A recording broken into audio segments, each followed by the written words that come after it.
2022 Team Corally Kronos XTR. Here it is.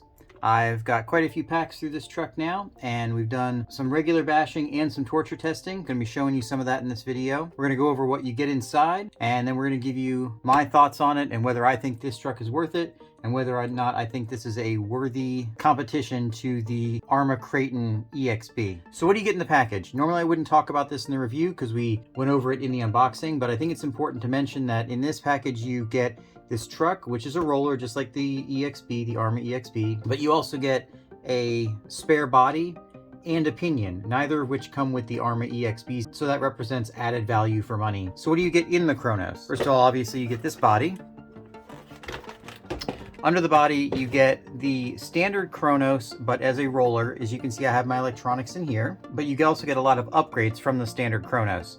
You get 70/75 aluminum front and rear shock towers. You get this sweet tower-to-tower brace, which is connected in the middle here on top of the center differential. This tower-to-tower brace will probably be coming in the next version of the regular Kronos, but it's not there now, so at this time this is an added benefit. You get an aluminum center differential housing. You get adjustable front and rear turnbuckles. You get 70/75 aluminum front and rear shock tower braces, 70/75 aluminum upper and lower hinge pin braces. You get this really nice 70/75 aluminum chassis. These front and rear skid plates are standard for the Kronos. You also get the upgraded front knuckles, which have been a really good benefit. I know a lot of people had problems with the ball joints popping out of their stock knuckles in the old version.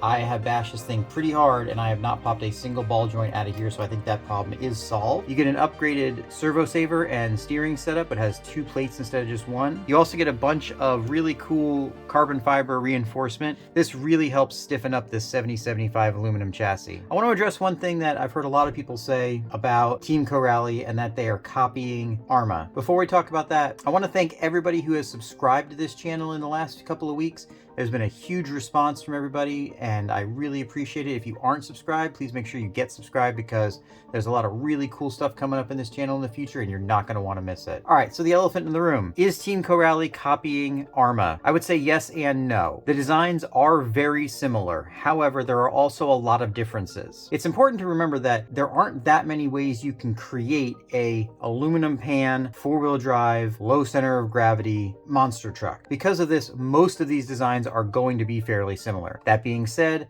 the basic layout, the basic design, and a lot of the different parts and features are very similar, but there's also a lot of little differences in how these things are put together. Now that I've had this in my hands and I've looked at it closer, I would say there are more details about this truck that are different from the Arrma than there are details that are the same. If you just look at it from 3 feet back, yeah, they look very, very similar, but when you really start looking at the bits and pieces of it, it's a very different truck, and it's definitely its own truck. Did they borrow from the Arrma designs? Yes, probably. Is it the same as an Arrma? I don't think so. All right, so really quickly, let's go over what I put in this truck and my experience with putting these electronics in. This obviously comes as a roller, just like the EXBs do. So what I put in this truck was a Max 6 ESC. I put a Traxxas 2200 kV motor out of the eRevo 2.0 in here. I put a Amazon 35 kg servo in, and then just my standard radio link receiver. Problems I had with installation, there were a few. First of all, this radio box and this ESC are very far apart from each other, and the way that they want you to route the wiring, which is along the side and back and under and in and underneath this box, means that, at least for me, the wire that comes from the Hobbywing ESC was too short and I had to run an extension cable. That's not a big deal, but it could have been designed better. And the other problem is the design of this radio box is problematic. First of all, it's not waterproof. It may be water resistant by design, but it's definitely not waterproof. Second of all, in order to do anything in this box, you have got to take the box out of the car. The box also includes the servo, so you're also taking the servo out of the car. The wires go in, up from behind, and there's also not a ton of room in this box. Now, my situation may have been a little bit different because I was running an extension cable and my servo also had a fairly long cable, so I was stuffing a lot of stuff in this box, but it's pretty tight and it's also pretty easy to get wires pinched around the edges and where they come into the box. I would really appreciate it if Corally redesigned this box. I know the Skeeter, the new 4S truck, has a different style box, but I'm not sure how it is inside, if it's designed differently or not. I also found that mounting the Hobbywing Max 6 ESC was a problem. It fits in this area fine, but the way the mounting plate is, there's two screws that mount the mounting plate in, which means that the Max 6 ESC goes in at an angle, and if you just use double-sided adhesive tape, it's not going to work. Maybe if you use thick foam tape, but with normal 3M VHB, it just falls back off. That's why mine is zip tied on here. Now, these zip ties have held on great, and it hasn't been a problem, but I'm not a big fan of zip tying things. 3D printing will fix this problem. I just haven't gotten around to it. When I first mounted this up, I was a little concerned because this whole kind of mounting plate area is only really held on with 2 bolts through here, but it hasn't been a problem, so I guess it's fine. I do really like this switch mount that they put in here. One problem I found with it was that it can rotate with this brace here, so if you get in a hard crash or something like that, you may come out and find that it's rotated down. It's not a big deal to rotate it back. I also found I couldn't really figure out a good place to put this wire. Tucked it in here, but it came back out. There's not a good place to zip tie it, so it just sort of sits there. Again, not a problem, just something to observe. All right, now, not only did I drive this car, but I also torture tested this car. I crashed it on purpose for an entire pack. Let's take a look at some of those clips, and then when we come back, I'm gonna tell you what I broke, what I didn't break, and give you my final thoughts on this truck.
Oh, all right. So as you could see, I was not being very gentle on that truck. So what broke?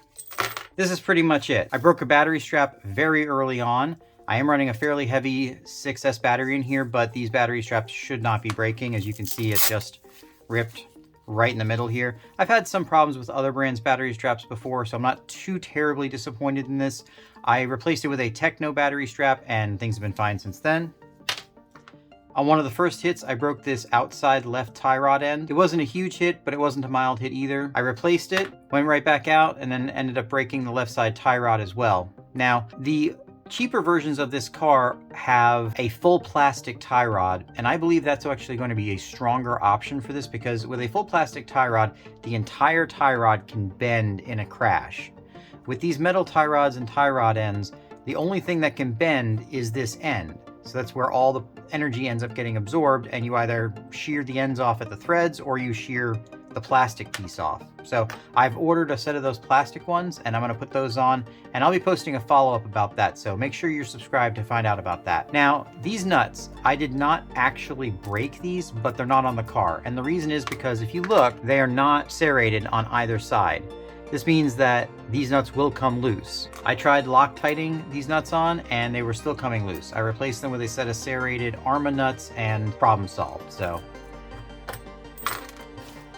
that's it. 4 or 5 packs of bashing and a full pack of trying to break the truck, and this is all I broke. If I bring the truck back up here and you look at the rear shock tower, you look at the front shock tower, they're still perfectly straight. The chassis is still perfectly straight. I didn't break a rear bumper. I didn't break a front bumper. Broke no arms. Basically, other than the tie rod ends, I didn't break anything on this truck. I was bashing in about 45-degree weather during that torture test, so there's a possibility that in warmer weather, even the tie rods would not have broken. I'm not sure. I have owned a Kraton EXB and an Outcast EXB, and I can tell you that in those same bashing scenarios, more things would have bent and broken. I bent the rear shock tower and the front shock tower on both my trucks pretty much right away. I bent both my chassis in bad crashes, and I broke several other bits and pieces. Now, will I break more stuff on this truck in the future? Almost certainly. Do I think this truck in general is more durable than the Arrma EXB out of the box? Yes. Their aluminum seems to be of much higher quality. I think they have a better bracing system, and overall out of the box it's a more durable truck. Now, can you make the Arrma EXB a more durable truck by throwing a bunch of M2C or just bash it parts into it? Almost certainly. But you're going to put a lot of money into it as well. Which brings me to my next point.